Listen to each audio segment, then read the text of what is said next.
Hello. Ready, take.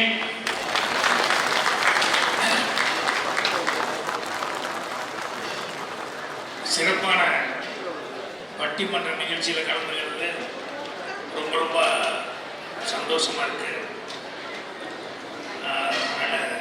முதல்ல வந்து எங்கள் டீம் சார்பாக, குழுவின் சார்பாக உங்கள் எல்லாத்துக்கும் பணிவான வணக்கத்தை தெரிவிச்சுக்கிறேன். இது நம்ம ஊர், சொந்த ஊர் அப்படிங்கிறதுனால வந்து இதனுடைய பெருமைகள் வந்து நம்ம எல்லாத்துக்கும் தெரிஞ்ச சமாச்சாரம் தான். நம்ம பேசுகிற பாஷையிலிருந்து நம்மளுடைய பண்பாடு, நம்மளுடைய கலாச்சாரம் அப்படிங்கிறதெல்லாம் நிறைய நம்ம மைண்டில் எல்லாரும் அடுத்தவங்க சொல்லி கொங்கு நாடுனுடைய இது என்னங்கிறது எல்லாத்துக்குமே தெரிஞ்சிருக்கோம். எங்கள் மாமா அந்த காலத்துலேயும் சொல்லுவார், கோயம்புத்தூரில் பிழைக்காதவங்க வேறு எந்த ஊரில் போய் பிழைக்க முடியும் அப்படின்னு சொல்லி. ஏன்னா அந்த அளவுக்கு தென்னிந்தியான மான்செஸ்டர் அப்படின்னு சொல்கிற அளவுக்கு வந்து அந்த தொழில் நகரம் அவ்வளோ சிறப்பான முறையில் இருந்தது. நான் சொல்கிறது 55 வருஷம் முன்னாடியே அந்த அளவுக்கு இருந்தது. அந்த மாதிரி இந்த மண்ணுக்குன்னு உண்டான பெருமைகள் நிறைய இருக்குது. ஆனால் இந்த மண்ணில் எனக்கு மனசில் பதிஞ்ச 1-2 நிகழ்வுகளை வந்து நான் சொல்லிட்டு அப்புறம் நிகழ்ச்சிக்கு போனால் நல்லா இருக்கும். அந்த அவனாசி ரோடு இருக்க, இந்த அவனாசி ரோட்டில் வந்து காரு, பஸ்ஸு இதெல்லாம் போகிறது டே டைமில் போகும். ஆனால் நைட் டைமில் இந்த மாட்டு வண்டிகள்லாம் வந்து ராத்திரி 10 மணிக்கு மேலே தான் இங்கேருந்து சின்னியம்பாளையம் அது அப்படியே போனோம்னா அவனாசி, அங்கிருந்தெல்லாம் வந்து இந்த கிராமங்கள்லேருந்து மாட்டு வண்டி கூட்டிகிட்டு நிறையா, அது வண்டி நிறையா ஃபுல்லாக காய்கறி அது இதுன்னு நிறையா சாமான்களோடு வந்து நைட்டில் தான் வந்து அந்த வண்டிகள்லாம் போகும். அப்போது காலையில் 4:30 மணி 5 மணி வரைக்கும் போகலாம். 5:30 மணி 6 மணிக்கு மறுபடியும் வந்து ஸ்டாப் பண்ணிடுவாங்க. ஒரு 4:30 5 மணிக்கு ஒரு பெரிய ஒரு கையில் ஒரு பெரம்பு கூட, இன்னொரு இரும்பு சட்டி இதை எடுத்துகிட்டு காலையில் ஒரு 4:30 மணிக்கு அவகாசம் ரோட்டுக்கு வந்து இந்த 5 மணிக்கு இந்த மாடுகள்லாம் போகும்போது சாணி போட்டே போகும் இல்லையா, அந்த சாணி பூரா பொறுக்கி காலையில் 6-6:30 வரைக்கும் அந்த சாணிகளை வந்து லைனாக இங்கே நவந்தியாகிட்டேருந்து ஆரம்பித்தா அந்த லட்சுமி அந்த காரணம் வரைக்கும் அங்கேருந்து எல்லாம் பொறுக்கிட்டு அதுக்கப்புறம் பாரதி பஸ்ஸில் வீட்டுக்கு வருவார். வந்ததுக்கப்புறம் என்ன அப்படின்னா, அவருக்கு ஒரு 72 வயசு 73 வயசுக்கு மேலே இருக்கும். அவருடைய துணைவியர் ஒரு பாட்டி அவங்கள கூப்பிட்டு காலையில் பகல் நேரத்தில் வந்து அதுக்கு அந்த சாணியெல்லாம் உருண்டை பிடிச்சி அதுக்கு வந்து என்னென்ன கூட வந்து ஏதோ மிக்ஸ் பண்ணுவாங்க. அதெல்லாம் மிக்ஸ் பண்ணி அந்த உருண்டையை வந்து எதிர்த்தாப்புல லட்சுமி செவரு ஃபுல்லாக காம்பவுண்ட் செவரு, லட்சுமி செவரு இந்த அவுட் சைடு. ஸோ அதில் போய் அந்த அம்மா அந்த உருண்டை பிடிச்சி கொடுத்தது அந்த பாட்டி கொடுக்கும். அந்த தாத்தா வந்து செவத்தில் வந்து அப்படி வரட்டியாக வந்து தட்டிகிட்டே வருவார் அந்த செவரு பூரா. அதுக்கப்புறம் 1 நாள் 2 நாள் கழிச்சதுக்கப்புறம் அது காஞ்சிடும். காஞ்சதுக்கப்புறம் போய் மறுபடியும் சாக்கு எடுத்துகிட்டு போய் அதுலேருந்து ஒவ்வொன்றா எடுத்து போட்டு கொழுந்த வீட்டில் வச்சுக்குவாங்க. வீட்டில் வச்சுக்கிட்டு அந்த பாரதிமணி ஏரியாவில் யாராவது வந்தால் காலம்னா வேணாம் அப்படிங்கிற மாதிரி அந்த காலத்தில் வந்து ஒரு வரட்டி 2 வரட்டி 3 வரட்டி 4 வரட்டிங்கிற மாதிரி இப்படி கொடுத்துட்ருப்பாங்க. இது வேறு யாரும் இல்லை, எங்கள் தாத்தா, எங்கள் பாட்டி. இது என்னென்னா எங்கள் வீட்டில் தினமும் பெரிய சண்டை நடக்கும். என்ன சண்டை அப்படின்னா, எங்களுக்கு இதே அவனாசி ரோட்டில் அந்த லட்சுமி தாண்டி அந்த பிளம்பட்டு காலத்துக்கு முன்னால் ஒரு பெரிய ஒர்க் ஷாப் இருந்தது, பாரதி இண்டஸ்ட்ரீஸ் அப்படின்னு சொல்லி. அதில் வந்து போரிங் மிஷின் அதெல்லாம் செய்கிற எங்கள் கம்பெனி. அந்த இண்டஸ்ட்ரியில் வந்து போரிங் மிஷின், தண்ணி எடுக்கிற போரிங் மிஷின் செய்வோம். அப்புறம் பின்னால் மோட்டர் பம்ப் இதெல்லாம் செய்ய ஆரம்பித்தோம். ஸோ எங்கள் 2 மாமாவும் அதில் பார்த்துக்கிட்டு இருப்பாங்க. ஸோ எங்கள் தாத்தாவும் எங்கள் பாட்டியும் வந்து இந்த வேலை செய்வாங்க.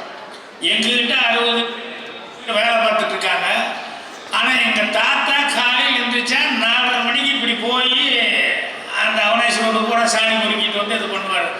இது டெய்லி திட்டுவாங்க. நாங்கள் எதுக்கு இந்த வேலையை பண்ணுறீங்க அப்படின்னு. 72 வயசு ஆச்சுன்னு நீ தான் நினைக்கிற, நான் எனக்கு உடம்புல தெரிஞ்சிருக்கடா, நான் இருக்கிற வரைக்கும் அடுத்தவங்களுக்கு பாரமாக இருக்க முடியல, நான் என்னால் முடிஞ்சு ஏதாவது ஒன்று செஞ்சுக்கிட்டே தான் இருப்பேன் அப்படின்னு சொல்லிட்டு எங்கள் தாத்தா கடைசி வரைக்கும் வந்து அவர் மேலே முடிஞ்ச வரைக்கும் வந்து இந்த மாதிரி எதையாவது ஒன்று பண்ணிக்கிட்டே இருந்தார். அப்போல்லாம் சாதாரணமாக இதை பார்த்துட்டு இருந்தேன். அப்புறம் பின்னால் தான் அப்படியே இதெல்லாம் யோசிக்க ஆரம்பிக்கும் போது அந்த வயசான காலத்தில் கூட வீட்டில் நல்ல சூழலில் இருக்கிறாங்க. எங்ககிட்ட 50-70 பேர் வேலை பார்த்துருக்காங்க. இவர் பேசாமல் வீட்டோடு உட்காந்து சாப்பிடலாம். ஆனால் எங்கள் தாத்தாவுக்கு அதில் உடன்பாடே இல்லை, எங்கள் பாட்டிக்கு அதில் உடன்பாடு இல்லை. எங்களால் முடிஞ்ச வரைக்கும் நாங்கள் ஏதாவது செய்வோம் அப்படின்னு கடைசி வரைக்கும் உழைச்சிட்டு இருக்கணுங்கிற ஒரு பாடம் இருக்கு பாருங்க. அது எனக்கு நல்லா கற்றுக் கொடுத்தது எங்கள் தாத்தா பாட்டு. அது பின்னால் தான் அதுக்கப்புறம் இது எந்த அளவுக்கு ஒரு அர்த்தம் உள்ளது அப்படிங்கிறத வந்து எனக்கு வாழ்க்கையில் எவ்வளோ முக்கியமானதுங்கிறத வந்து எப்பவுமே நினச்சி பார்த்துக்குவேன். அதே மாதிரி வந்து வீட்டில் மட்டும் இல்லை, வெளியே கூட நமக்கு சில பாடங்கள் கிடைக்கும். அப்போ வந்து தொழிலாளின்னு ஒரு படம், எம்ஜிஆர் நடித்த படம் தொழிலாளி இருக்கு.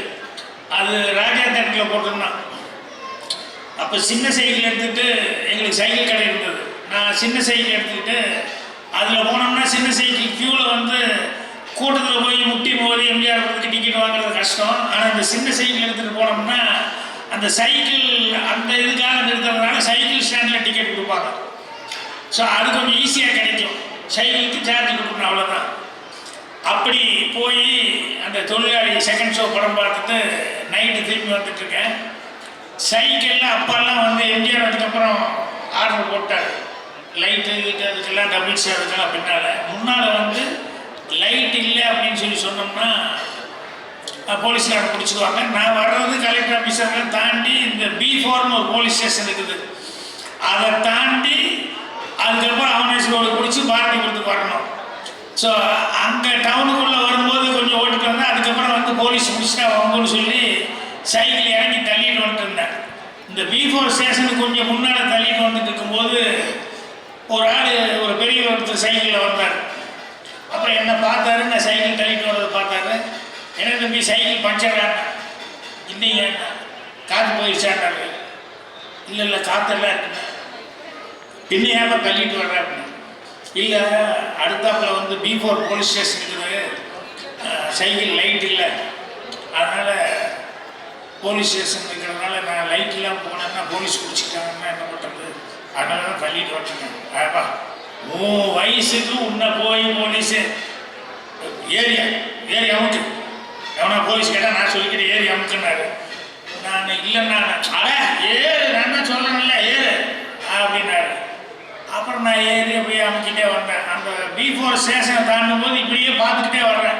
ஸ்டேஷனில் யாராவது இருந்தாங்கன்னா போலீஸ் பிடிச்சிட்டே என்ன பண்ணுறது அப்படின்னு சொல்லிட்டு பார்த்துக்கிட்டே வந்துட்டேன். இவர் இப்படி வந்துருக்காரு, நான் இப்படி வந்துட்டுருக்கேன், இப்படியே ஒரு மறுவழியே அப்படி பார்த்துட்டே வந்துருந்தேன். அந்த ஸ்டேஷன் தாண்டுற நேரத்தில் டேய் அப்படின்னு ஒரு சத்தம் ஷாக் ஆகி பார்த்தா இந்த லெஃப்ட் சைடில் மரத்துக்கடியில் ஒரு போலீஸ்காரன் இருந்தார். ஸ்டேஷனில் நிற்கல, லெஃப்ட் சைடில் மரத்துக்கடியில் ஒரு போலீஸ்காரன் தம் அடிச்சு நின்று இருந்தார். பார்த்தோன்னே ஷாக் ஆகிட்டேன், இறங்கிட்டேன். வாட அப்புறம் உன் வயசு என்ன, சைக்கிளில் லைட் இல்லை, இது B4 ஸ்டேஷனு, என்ன ஒரு தைரியம் இருந்தால் நீ வந்து சைக்கிள் லைட் இல்லாமல் இப்படி வருவார் அப்படின்னு சொல்லி கேட்டோன்னா எனக்கு அழுகிற மாதிரி ஆகிட்டேன். சார் என்ன எப்படி ஒரு B4 ஸ்டேஷன் ஒன்று இருக்குது தெரியுமில்ல, சைக்கிள் லைட் இல்லாமல் எப்படி அவ்வளோ தைரியமாக வந்தேன் அப்படின்னா. இல்லை சார், நான் தள்ளிட்டு தான் வந்துட்டு இருந்தேன், ஆனால் நீ சின்ன பையன் தானே, அதெல்லாம் ஒன்றும் இல்லை, நான் சொல்லிக்கிறேன்னு சொல்லிட்டு அந்த அண்ணன் அப்படின்னு திரும்பி பார்த்தா அந்த அண்ணனே அவர் எங்கேயோ ஒரு பண்ணலான்னு தள்ளி போயிட்டார் வேகமாக அமைக்கிட்டு. என்னடா அண்ணன், அந்த அண்ணன் தான் ஏறின்னு சொன்னாரு, நம்பி ஏறின சார், இப்போ பார்த்தா அவர் பாட்டில் போயிட்டாரு அப்படின்னு. அப்புறம் வாழ்க்கையில் ஒரு நல்ல விஷயம் அந்த மூலமாக நீ கற்றுக்க வேண்டியிருக்கு, அதை நீ கற்றுக்கிட்ட. என்னென்ன எப்பவுமே வலுக்கட்டாயமாக ஃப்ரீயாக இலவசமாக வந்து எவனாவது எதாவது கொடுக்குறேன்னு சொன்னால் தயவு செய்து அதை ஒத்துக்காது. அப்படி ஏதாவது ஃப்ரீயாக வருது, இலவசமாக ஏதாவது செய்கிறாங்கன்னா அந்த சிக்கல் இருக்குன்னு அர்த்தம். நாளைக்கு மாட்டிக்குவேன்.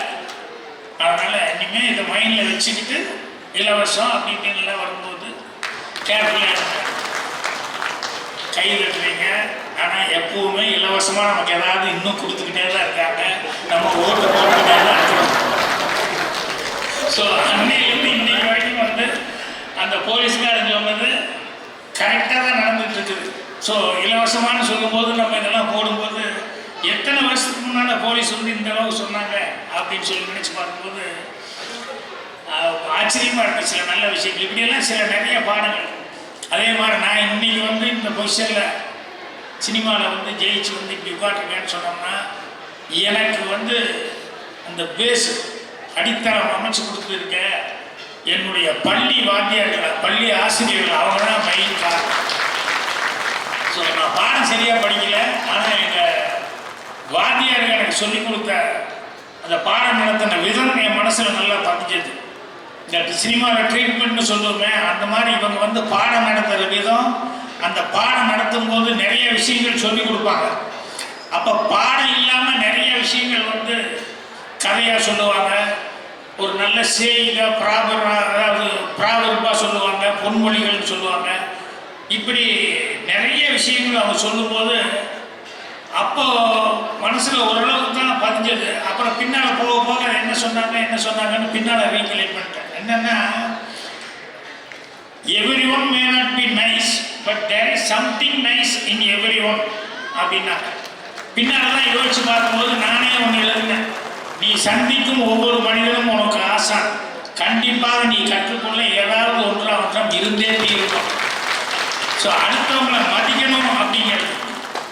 அதே மாதிரி எங்கள் வாரியார் சொல்றது, உனக்கு ஏதாவது ஒன்று நடக்கணும் அப்படின்னா உன் மூளையை பிரயோகப்படுத்து. ஆனால் உன்னால் அடுத்தவங்களுக்கு ஏதாவது ஒன்று ஆகணும்னா மூளையையும் அறிவையும் பிரயோகப்படுத்தாத. ஹார்ட், இதயத்திலிருந்து யோசி. அடுத்தவங்களுக்கு உதவி செய்யணும்னு நினைச்சிட்டீங்கன்னா இதயத்திலிருந்து யோசி. அப்போ தான் அவனுக்கு செய்ய முடியும். அப்போ அறிவை யூஸ் பண்ணாத அப்படிங்கிற மாதிரி சொன்னார். அதே மாதிரி சொர்க்கம் நரகம் ரெண்டுக்கும் ஒரே கதவு தான் அப்படின்னாரு. என்னடா அது புதிர்மா இருக்குன்னு? இல்லை, சொர்க்கம் நரகம் ரெண்டுக்கும் ஒரே கதவு தான், அது வாய் அப்படின்னு சொன்னார். அதாவது எவ்வளவு நல்ல அம்சமான விஷயங்களும் எவ்வளோ மோசமான விஷயங்களும் நம்ம நாக்கு தான் பேசுது. அதனால தான் அந்த வாய் கரெக்டாக இல்லை அப்படின்னா லைஃப்பில் என்னெல்லாம் நடக்கும் அப்படிங்கிற மாதிரி.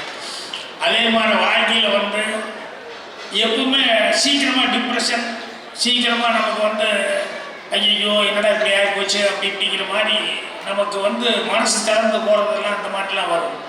அதுக்கு எங்கள் வாத்தியார் சொன்னாங்க என்னன்னா, expect for the best, prepare for the worst. You will be more happy even you get the least. அது அப்பெல்லாம் புரிஞ்சுக்கலாம். அப்புறம் தான் பின்னால் வர வர ஏன்னா படிப்பு கோட்டை விட்டோம் இல்லையா, பின்னால் வரும்போது அதுக்கப்புறம் இந்த இதெல்லாம் வச்சு படிக்கும்போது எதிர்பார்ப்பு பெருசாக இருக்கட்டும், தப்பே கிடையாது. எவ்வளவு பெருசாக வேணால் எதிர்பார்ப்பு. ஆனால் நீ வந்து ப்ரிப்பேர் ஆகிடு. என்னன்னா, நமக்கு இருக்கிறதுலையே மோசமான ஒன்று தான் கிடைக்க போகுது அப்படிங்கிறதுக்கு மென்டலாக ப்ரிப்பேர் ஆகிடுது. அட்லீஸ்ட் வந்து இருக்கிறதுல லீஸ்டாக ஒன்று கிடைச்சா கூட அது உனக்கு பெஸ்ட் அப்படிங்கிற மாதிரி பெரிய ஹாப்பினஸ் கொடுக்கும். ஸோ லைஃப்பில் எப்பவுமே அது பார்ட் பண்ணிக்கோ அப்படின்னு சொல்லி நம்மளை ப்ரிப்பேர் பண்ணிக்கிறது அப்படிங்கிறத வந்து சொல்லி கொடுக்குறாரு. இன்னொன்று அதே மாதிரி ரொம்ப உபயோகமாக இருந்தது. இதெல்லாம் என்னென்னா உங்கள் குழந்தைகளுக்கு நீங்கள் சொல்லணுங்கிறதா சொல்லிட்டுருக்கேன். எனக்கு சொல்லி கொடுத்துருக்காரு. He who loses money loses much. He who loses friends loses much more. He who loses faith and confidence loses all அப்படின்னார். தன்னம்பிக்கை, ஒரு பணம் இழந்துட்டா நிறைய போயிடுச்சு லாஸ். ஃப்ரெண்ட்ஸ் இழந்துட்டானா சொல்ல முடியாத லாஸ். ஆனால் தன்னம்பிக்கையை மட்டும் இழந்துட்டா அப்படின்னு சொல்லி சொன்னோம்னா ரிக்கவரே பண்ண முடியாத லாஸ். கடைசி வரைக்கும் அது ஒன்றுமே பண்ண முடியாது அப்படிங்கிற மாதிரி சொல்லி அந்த தன்னம்பிக்கை எப்படி இருக்கணும் அப்படிங்கிறத வந்து ரொம்ப அழகாக சொல்லி கொடுத்தாரு. இன்னொன்று வந்து என்னன்னா, அது ரொம்ப நல்லது, ஆனால் நான் கடைபிடிக்க முடியல, இனிமேலும் முடியாது, கஷ்டம். என்ன அப்படின்னு சொன்னால், அதிகமாக பேசாதவனை வந்து ஜனங்க ரொம்ப விரும்புவாங்க. அதிகமாக பேசாதவனை வந்து ஜனங்க ரொம்ப விரும்புவாங்க. அளவோடு பேசுகிறவனை வந்து பாராட்டுவாங்க. எதுவுமே பேசாமல் அமைதியாக இருக்காம அவனை வந்து ஞானி அப்படின்னு சொல்லி கையெழுத்து கும்பிடுவாங்க. இதில் நமக்கு ஞானியாகணும்னு எனக்கு ஆசை தான். ஆனால் நம்ம தொழில் அப்படி இல்லையே. நம்ம பேசித்தான் தேரணும், டெய்லி சினிமாவும் பேசித்தான் தேரணும், இந்த மாதிரி பட்டிமன்றத்துக்கு வந்தாலும் பேசித்தான் தேரணும். அதனால் இதை வந்து என்னால் கடைப்பிடிக்க முடியல. பட் பரவாயில்ல, மனசுக்குள்ளே இருக்குது. இப்போ டைட்டிலுக்கு வருவோம். டைட்டில் என்ன? பிக் பாஸ் யார் கணவனா மனைவியா இருக்குது. இது சம்பந்தப்பட்டதா ஒரு முல்லா கதை இருக்கு. என்னன்னா, முல்லா வந்து அவர் வந்து அவருடைய விஷயங்கள் எல்லாமே வந்து சிரிக்கிற மாதிரி இருக்கும், ஆனால் அதே நேரத்தில் சிந்திக்கிற மாதிரி இருக்கும். அதுதான் முல்லா கிட்டக்கூடிய ஒரு பெஸ்ட் சமாச்சாரம். ஸோ அப்படிப்பட்ட முல்லாவுக்கு வந்து ஜனங்க அவர் சிரிக்கிற மாதிரி தான் பண்ணுவார், ஆனால் அதில் சிந்திக்கிறதுக்கு நிறைய விஷயம் இருக்குன்னு அவருக்கு நிறைய ஃபேன்ஸு எல்லாருமே லைக் பண்ண ஆரம்பிச்சிட்டாங்க. இது வந்து கொஞ்சம் பெரிய பதவியில் இருக்கிறவங்க எல்லாத்துக்கும், இந்த கவர்மெண்ட் லெவலில் பதவியில் இருப்பாங்க இல்லையா, அரசர்கிட்ட, ராஜா கிட்ட, அவங்களுக்கெல்லாம் வந்து பிடிக்கல. என்னென்ன இந்த ஆள் ஒன்றும் இல்லாத ஏதோ ஒன்று துக்கடாவாக காமெடி மாதிரி பண்ணுறான், இவனுக்கு இவ்வளோ ஃபேன்ஸ் ஆகிப்போச்சு, இவ்வளோ பேர் ரசிகரான, அவங்களுக்கெல்லாம் ஒரு பொறாமை. சரி, அப்புறம் அந்த 10 பேர் ஒன்று சேர்ந்தாங்க. ஒன்று சேர்ந்து ராஜா கிட்ட போய் சொன்னாங்க, இந்த முல்லா வந்து ரொம்ப தப்பாக இது பண்ணுறது. என்னென்னா, நம்ம மதத்தை வந்து ரொம்ப கேவலப்படுத்துற மாதிரி வெளியே பேசிட்டுருக்காரு.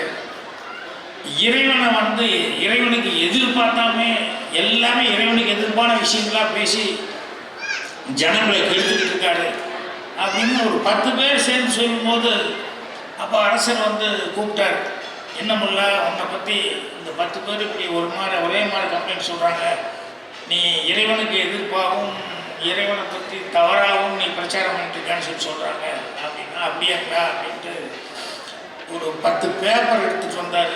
எடுத்துகிட்டு வந்து அரசே 10 பேர்கிட்டையும் கொடுத்துட்டு அவங்கள வந்து இறைவன் அப்படின்னா யார் அப்படின்னு கொஞ்சம் எழுதி கொடுத்து சொல்லுங்க அப்படின்னு.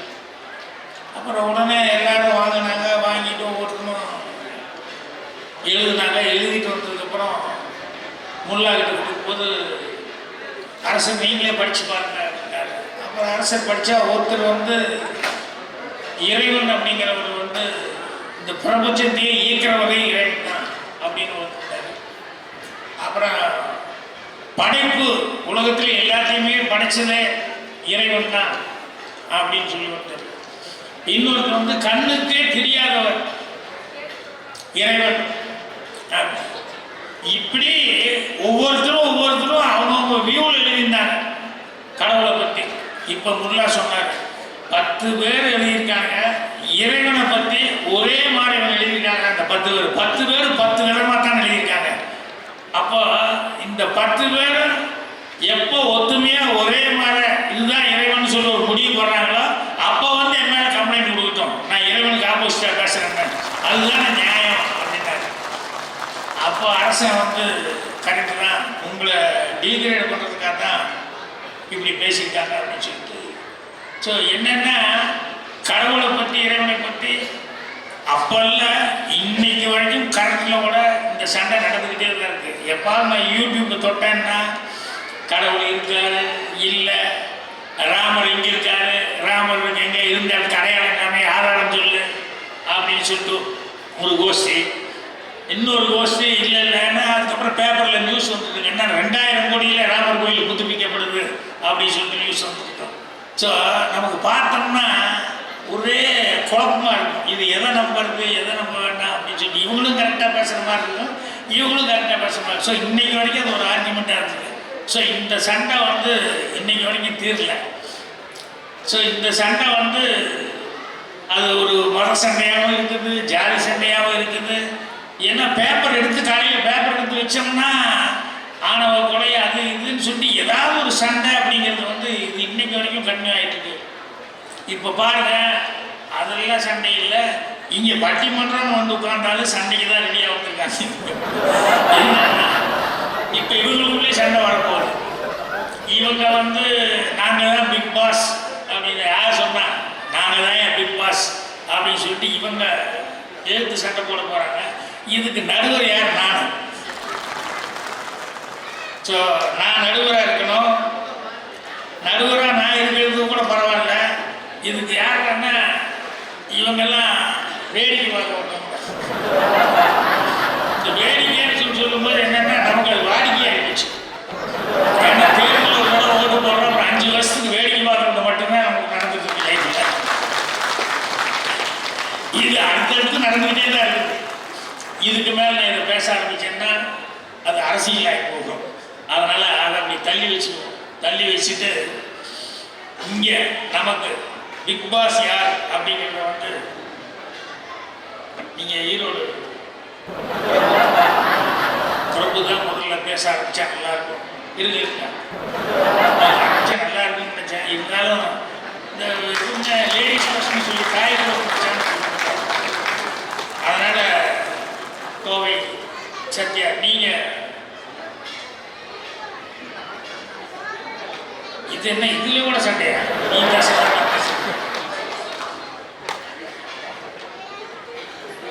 இல்லை இல்லை, அவங்க விட்டு கொடுத்துட்டாங்க, விடுங்க. நீங்கள் நம்ம செய்ய வேண்டியது நம்ம செஞ்சோம். இருந்தாலும் அவங்க உங்களை பேச சொல்கிறாங்க. ஃபஸ்ட்டு ஏதோ ஒரு சௌகரியம் இருக்கு போல. நீங்கள் முதல்ல பேசினா அவங்க பேச இல்லை, நிறைய பாயிண்ட்கள் எல்லாம் கிடைக்கும். கொஞ்சம் யோசனையோட பேசுங்க.